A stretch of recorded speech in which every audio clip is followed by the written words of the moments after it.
Shoutout sa mga tropa natin na nagsimula na ng kani-kanilang printing business at mga tropa, shoutout lang natin etong si Prince. Sabi niya dito, nag-comment siya dito 7 months ago, hindi ko na maalala kung nagawan ko na ng content to. Pero anyway, basahin natin yung comment niya dito. Sabi niya dito, mas okay daw talaga ang Canon for starter pack, especially if documents printing ka lang daw. Di mo na pa kailangan mag-pigment ink since beginner ka pa lang, good for starter daw yung Canon G1010 at yung Canon G2010. Mga tropa, sa totoo lang talaga, hindi ko kayo nare-recommend na mag-pigment ink kung first time owner kayo ng mga printer. Mas maigi na magkaroon muna kayo ng experience sa paggamit ng mga printer na kahit na anong brand pa yan, kahit Canon, kahit Epson, kahit na ano, Brother, etc. kahit na anong brand, basta magkaroon muna kayo ng experience sa paggamit ng mga printer.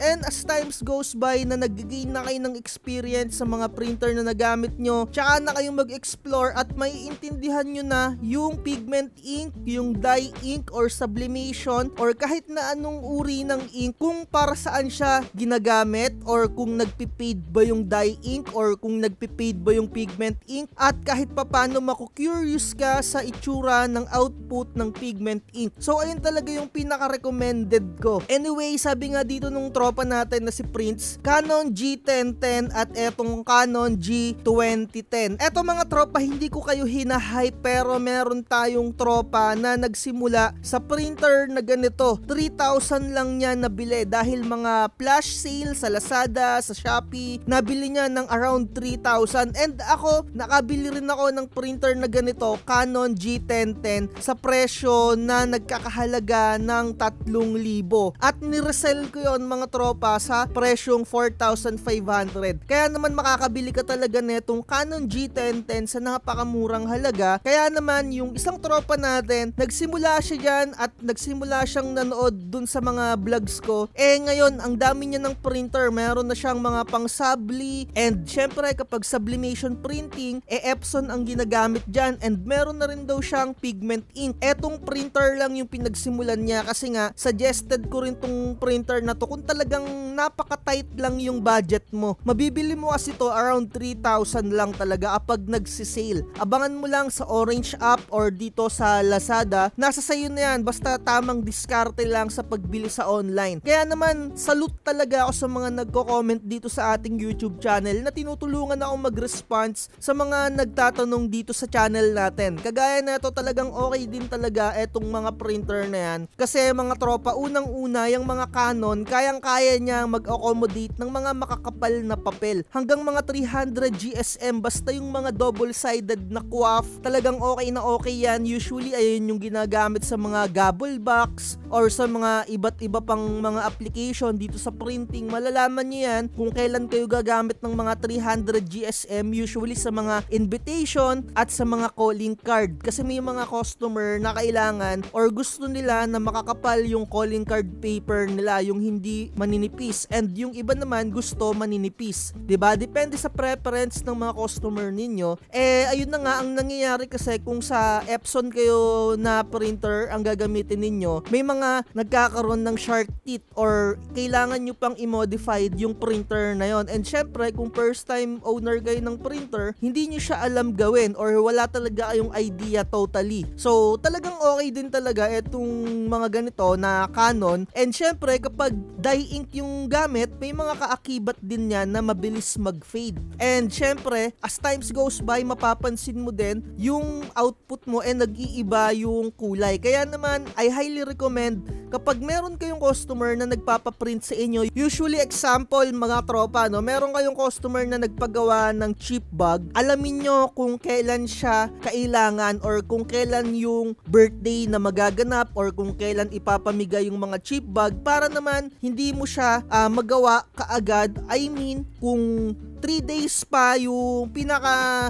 assignment or yung pinaka birthday, kailangan gawin mo siya at least 2 days before nung pinaka submission. Kasi kapag medyo malayo yung palugit mo, let's say na nag-chat sa'yo si customer tapos 2 weeks pa yung pinaka celebration, nagkakaroon talaga ng fading, mag-iiba yung pinaka output. Na-experience ko yan, kaya naman ang gawin mo at least 3 days yung pag-craft mo dito sa mga Canon para talagang hindi nag-iiba pa yung kulay. May experience mo yan kapag nag-print ka na talaga or kapag user ka na ng printer na to. Ako mga tropa, personally, hindi pa ako nagagamit na itong G2010, pero etong G1010 na-experience ko na rin talaga to, nakabili ako nyan and niresell ko lang ulit kasi nag-stay pa rin talaga ako sa Epson. Pero okay na okay yan kung talagang napaka-tight ng budget nyo. Kung nakikita nyo tong Canon G1010, eto kasi print lang yung meron siya, print function lang siya alone, as in yun lang yung pinaka function niya. Kung nakikita niya 4,700 sa Orange app and minsan dito sa Lazada nagpe-presyo siya ng around 3,000 talaga, as in 3,500, 3,300. Kaya naman lagi akong nagre-resell neto, kaya kapag nachichempohan ko siya, sa ngayon kasi wala akong mapapagbagsakan kaya hindi ako nagre-resell ngayon. As in etong G2010 naman 3-in-1 printer siya. Ang nangyari rin naman dito, same din,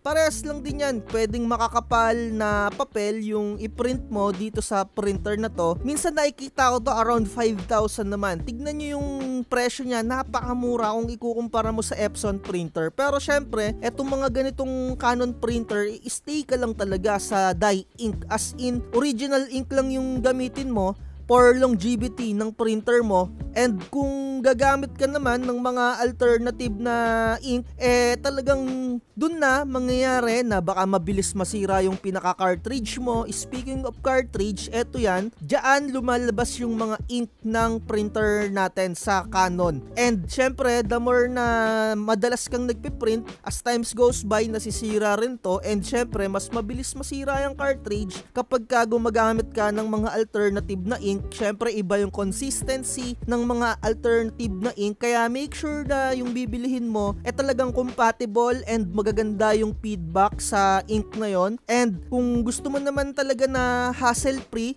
mag-stay ka lang talaga sa original. Makikita mo dito, no, around 400 yung pinaka presyo niya, 'di ba? Bawat isa yan mga tropa, around 400. And dito naman sa cartridge niya, magpapalit ka nito once na ma-reach mo yung certain number ng prints, baka mga 10,000 or 15,000, kasi nasisira yung cartridge na yon. And sobrang tagal naman nun. And yung pinaka nag-comment sa akin or yung kaibigan ko dito sa online, sabi niya sa akin, umabot naman daw ng 15,000 and 17,000 yung na-print niya bago siya nagpalit ng tuluyan netong cartridge. Isipin ninyo, napakarami ng total ng prints nun, 17,000 to 15,000 bago ka pa magpalit. Halimbawa na lang yung print mo 5 piso ang isa, i-multiply mo na lang, 'di ba? Do the math kung ilan yung kikitain mo dun sa pinaka number of prints na yon. Sabihin natin 15,000 yung print mo, multiply mo ng 5, and syempre hindi naman laging 5 piso yung kinikater mo na mga projects mo. Syempre may mga rush ID na around 60 pesos or 50 pesos, 'di ba? So sulit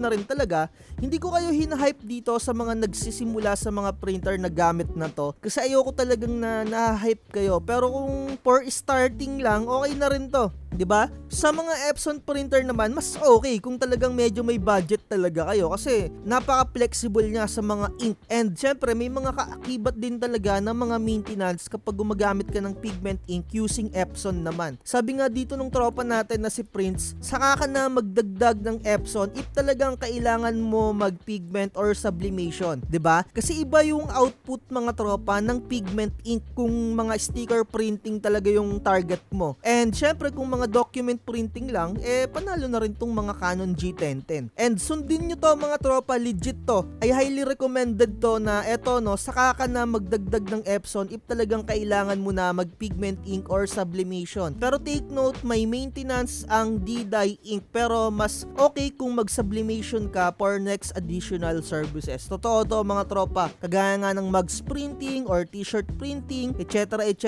using sublimation kapag ka mga mugs print. And t-shirt printing, pwede rin naman makapag t-shirt printing using pigment ink. Malalaman mo yan as times goes by talaga, legit mga tropa. Sa una lang naman talaga kailangan malaman mo yung fundamentals kasi dito sa printing ikaw mismo mag-explore dito napakalawak ng printing kaya kailangan yung pinaka-fundamentals malaman mo sa paggamit ng pinaka-printer mo. And eto lastly dun sa comment niya, mag-pigment ink ka if need mo talaga ng mga long-lasting na color and if for waterproof, and yun daw yung pinaka-services mo, yung pag-waterproof nga, usually yung mga stickers na waterproof. Kaya kayang gawin naman lahat ng Epson 121 yan basta up to 200 GSM. Ayan yung pinaka pambansang printer, yung Epson 121 kung talagang starting ka at medyo tight yung budget mo. Epson 121, even yung mga malalaki na printing, yan pa rin yung ginagamit nila kasi napakamura at napakabilis palitan at okay naman din basta malaman mo yung tamang paggamit ng Epson 121. And again mga tropa, nasa sa inyo kung ganitong printer yung gagamitin ninyo, Canon G1010 or Canon G2010. So ayun lang yung gusto kong sabihin na sinasang-ayunan ko etong comment na etong tropa natin. May nag-comment din dun sa pinaka-comment niya, yung cartridge po ba ng G1010 gaano kadalas or kabilis masira? Matagal yan mga tropa. Kagaya nga nung nag-comment sa akin dati na kaibigan ko dito sa FB, umabot ng 15,000 or 17,000 bago siya nagpalit ng cartridge. Pero ako personally mga tropa, naka 500 prints lang kasi ako dito sa Canon G1010 ko, binenta ko na agad. And 3 beses na ako nakapag-resell neto. Yung una ginamit ko hanggang 500 prints tapos binenta ko. And syempre may mga akakibat din to na mga cons. Sabihin ko na rin to, eto yung pinaka ink niya or yung pinaka hose, kapag hindi mo siya ginagamit medyo nagkakaroon ng bubbles or nagkakaroon ng singaw. Kaya naman ang gagawin mo, hihigupan mo gamit yung syringe. May experience mo yan tropa, sa totoo lang malalaman mo yan. And lahat ng printer may mga pros and cons. Siguro dito na natin tapusin yung vlogs natin na to mga tropa. Shoutout sa mga patuloy na nagko-comment dito sa channel natin at sa mga tumutulong na mag-respond sa mga comment na hindi ko na kayang isa-isahin pa na sagutin kasi sobrang dami nang nagko-comment talaga sa channel natin. Salamat sa inyo sa mga suporta. Message na lang ako sa ating Facebook page kung meron kayong mga katanungan or kung kailangan yung mag-avail ng mga templates natin. Like, share, and subscribe. Bye-bye. At lagi ko sinasabi, huwag magpapauto. Huwag kang magpapauto, mag-isip ka sa pilian, sa laro ng buhay dama.